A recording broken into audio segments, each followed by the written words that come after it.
Amenacht, my scribe, write this. The great Nile gave us a gift, Kemet. Pharaohs before me rolled the rich earth into their palms, and out of it unfurled a golden empire.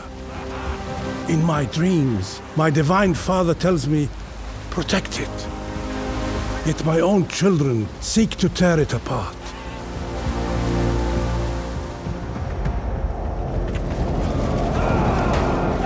Amenmess will waste no time when I'm dead. He was always a great leader of men. I tried to appease him with gold, yet he took it as a slight and exile. He seeks to return to Wasset by any means. He wishes to carve his name in stone.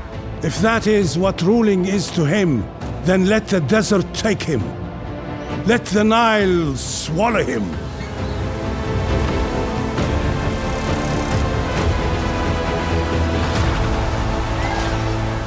Unlike her brother, Tausret knows what it means to rule, in war and in peace. And Egypt for the ages needs Egypt's greatest mind to lead the way. I hope she can do it from her husband's side. She loves Seti. But knowing him, and knowing her disdain for Amenmess, she might decide to walk a different path.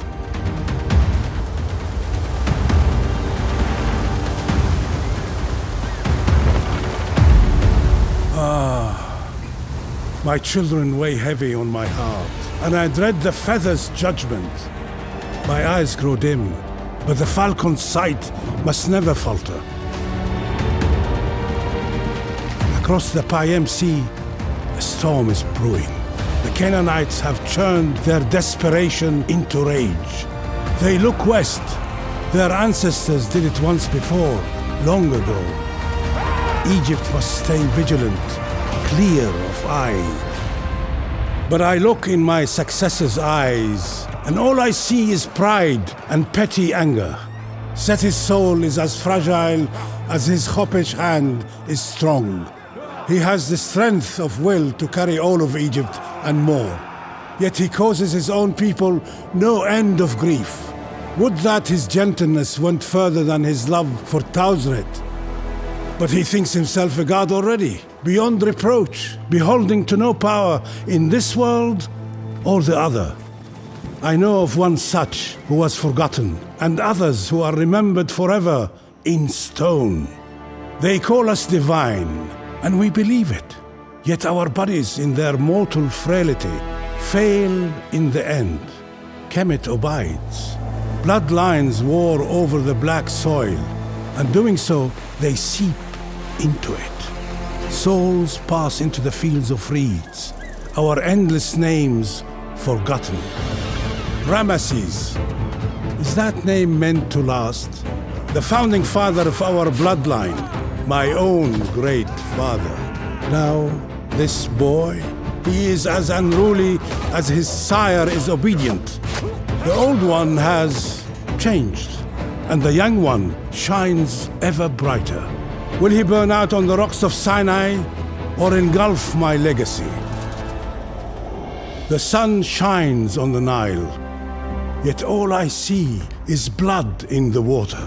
The shores of Canaan are already flowing with blood. Ours is the red land. Theirs is the blood land.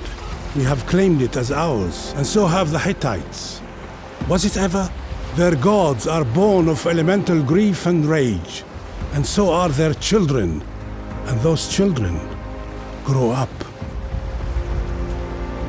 My own Chancellor Bey, I have asked him 100 times where he came from, and he has given me 100 different answers. Speaking with him, I have caught myself distrusting my own words. I do not know who he is or what he is. He has been a pillar of my rule, but his fundament is water. Water always finds a path. How much will he sweep away?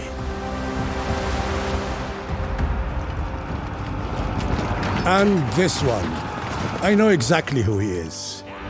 When I broke the 9 bows, I destroyed his father with them and created him. He does not stop. and does not die. The gods must protect, yet he does not believe in them. But a force of nature is there for all to see. Faith or no faith, such are Canaan and its gods. Such is Irsu. No gods, no kingdoms. Ruins are Irsu's only shrine, his only throne. The nightmare of Egypt in tatters haunts my dreams. Hati's nightmare haunts their waking lives. Their crumbling land cannot sustain their hunger. So petty warlords tear pieces of living flesh from their kingdom for themselves. Maybe some will grow strong in their reign, and a new kingdom will rise. But Hati will fall. Among the false would-be kings, there is one who always had a claim. In Kurunta's lifetime, the royal blood of Hati turned against itself, broke the land, poisoned the succession. For all of it, Kurunta was there, lurking. I see him now, ready to prey on what became of Hati. Hati still stands for now. Its fate rests on the tired shoulders of great King Shupelyuma.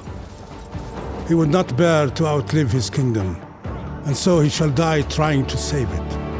With his people's remaining strength and faith behind him, he will do no less than stand firm, a shield between them and destruction.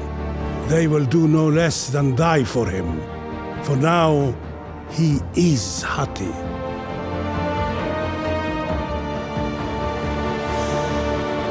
My land of gold and grain, I have endless faith in you. Whoever lifts the crown from my cold brows, they will do so by the will of the gods, and the will of Kemet, and the will of Deshret. But for a little while yet, I am yours and you are mine. The sea is not. It chills my bones and sets my old fears ablaze. Ra, light our path through the desert. Thoth, guide us in wisdom.